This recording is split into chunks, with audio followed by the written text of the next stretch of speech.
नमस्कार, myself Gundeep Singh, professor skill booster.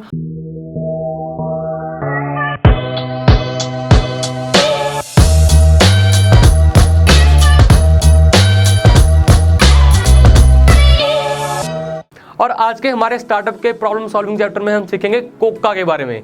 जैसे हमने पिछली वीडियो में भी थोड़ा बहुत इसके बारे में डिस्कस किया, लेकिन आज की हमारी इस वीडियो में हम डिटेल में डिस्कस करेंगे कि कोका इतना कंपलसरी क्यों होता है, क्यों इसको एक बहुत ही कंपलसरी फैक्टर कंसीडर किया जाता है। मेनली कोका क्या होता है कि एक कस्टमर को लाने में मेरे को कितनी कॉस्ट लगती है, कि कितने खर्चे लगते हैं। वो खर्चे आपकी ट्रेडिशनल मार्केट के थ्रू भी हो सकते हैं, आपकी डिजिटल मार्केट के थ्रू भी हो सकते हैं। मान लीजिए मैंने फेसबुक पे एडवर्टाइज किया अपने प्रोडक्ट के लिए, 1000 रुपये इन्वेस्ट किए कि मेरी प्रोडक्ट की इन्फॉर्मेशन है वो कस्टमर तक पहुंचे, और उसके थ्रू मैंने जो है अपने 100 कस्टमर्स अटेंड कर लिए। और यहाँ पे हमारी पर कस्टमर जो है कॉस्ट कितनी होगी, कोका क्या होगी, वो 10 रुपये पर कस्टमर होगी।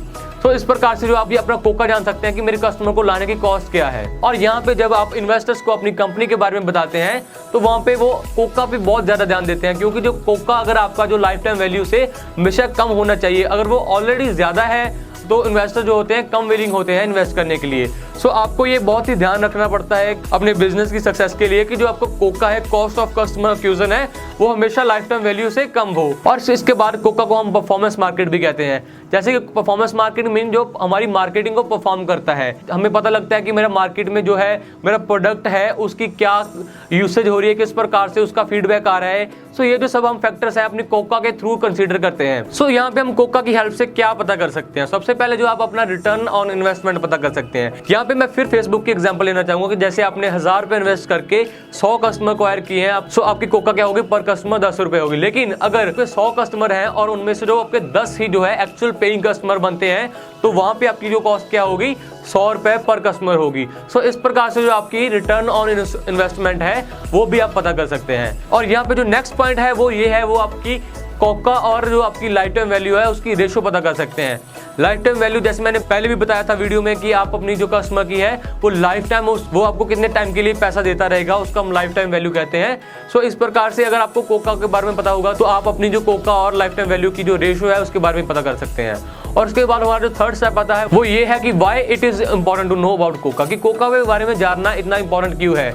देखिए, अगर आपको कोका के बारे में पता होगा कि लाइक मान लीजिए आपका जो बिजनेस है, जैसे मैंने पहले बताया कि आपने 100 रुपये लगाकर आपने कस्टमर एक्वायर किया, लेकिन वो कस्टमर अगर आपको एक्वायर तो कर लिए, लेकिन अगर वो सिर्फ 20-30 रुपए की परचेजिंग करके जाता है तो आपको डायरेक्ट 70 रुपये का लॉस हो जाएगा।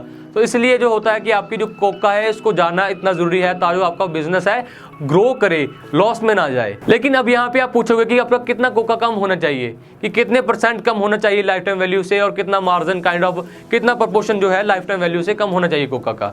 सो यहाँ पे एक बेसिक रूल होता है, थंब रूल होता है। हो सकता है वो अलग अलग प्रोडक्ट्स के लिए अलग अलग हो, लेकिन इसका बेसिक थंब रूल जो होता है वो है 3:1। मान लीजिए आपने एक कस्टमर को एक्वायर करने के लिए 100 रुपये लगाए हैं, लेकिन उसका जो इन रिटर्न हमें मिलना चाहिए वो 300 रुपये मिलना ही चाहिए। और इस 300 रुपये में अगर आपका काइंड ऑफ मार्केटिंग कॉस्ट भी हो सकता है, ट्रेनिंग कॉस्ट भी हो सकता है, किसी भी तरह के आपके जो खर्चे हैं वो हो सकते हैं, और आपका जो 100 रुपये है कम से कम 100 रुपये प्रॉफिट आपका होना ही चाहिए। सो ये kind of basic thumb rule है। अगर आपका एक प्रोडक्ट पे 1 रुपये लगा है तो आपको उसके इन रिटर्न 3 रुपये मिलने ही चाहिए। और नेक्स्ट स्टेप जो आता है, why we should know about our coca, कि हमें अपने कोका के बारे में क्यों जानना चाहिए। तो इससे और क्या पता चलता है कि हमें अपनी मार्केटिंग कैंपेन के बारे में पता चलता है कि कौन सी जो मार्केटिंग कैंपेन है वो ज्यादा बेटर परफॉर्म कर रही है। फॉर एग्जांपल, आपने 10,000 रुपये लगाकर 100 लीड लेके आए हैं, उसके बाद आपने एक और कैंपेन किया जिसमें आपने 5,000 रुपये लगाकर सिमिलरली 100 लीड लेके आए, तो अल्टीमेटली जो है आप अपने 5,000 वाले प्लान पे फोकस करेंगे। इससे हमें ये भी पता चलता है कि कौन सी हमारी जो मार्केटिंग कैंपेन है वो ज्यादा बेटर परफॉर्म कर रही है, किस कैंपेन के थ्रू हम ज्यादा कस्टमर्स को है एक्वायर कर रहे हैं।